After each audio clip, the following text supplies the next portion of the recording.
On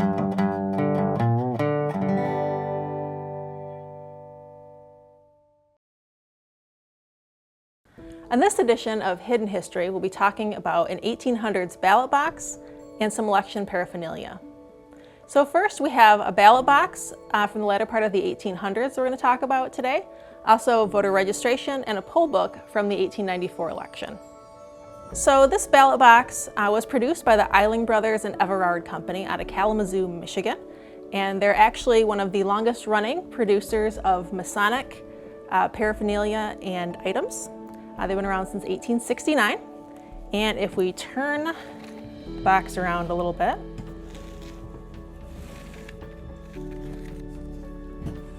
you can see a label from that company still on it.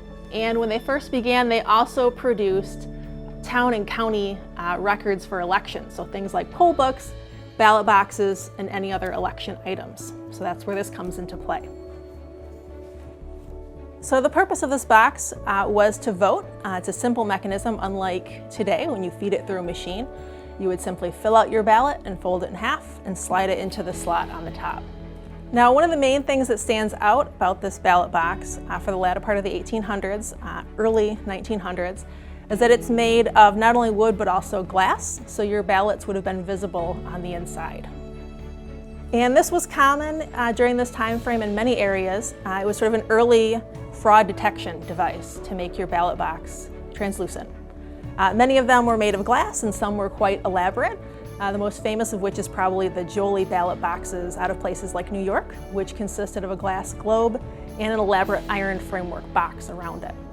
This is a little bit simpler, but it still does the same job. The idea was that translucent boxes are harder to stuff with ballots than one you can't see through. So it kind of protected that aspect in voting. Now, in addition to the fact that this is a translucent ballot box made of glass, it also had a couple other fraud protection devices on it. If you look closely, you can see that it was locked. And this lock also would have been sealed with wax and embossed with a seal from the township in which it was used, in this case, Richland Township. And the top slot would have also been sealed with wax after the votes were placed. Election inspectors would check this before it was delivered to vote counters to make sure that there was no funny business. Now, the other thing I wanted to mention as far as fraud protection goes is a little bit about how people voted during this time frame in the latter part of the 1800s, early 1900s. So if you look over here, we have a voter registration sheet, all handwritten, mind you. And what people would do is they would literally come up to the township, they would fill out a voter registration record and just sign their name to it. And then later on, these records would be used to cross-check the signature in the poll book from people that actually voted in that election.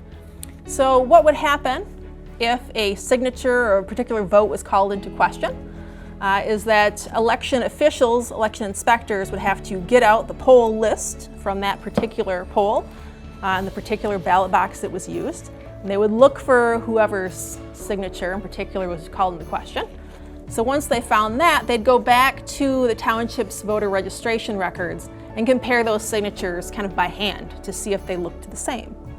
So while these records are too fragile to display all the time, the group of items together kind of tells the story of 1800s politics and how voting would have taken place. Remember to visit and donate to your local historical societies. Some of these items are one of a kind, and it's visitors like you that help preserve this local history. Thanks for watching. If you enjoyed this video, please like, share, and subscribe. And make sure to click that bell icon to stay notified when we upload new content. Videos like this are only possible because of viewers like you. To help support this channel, click on the link in the description below. We'll see you next time.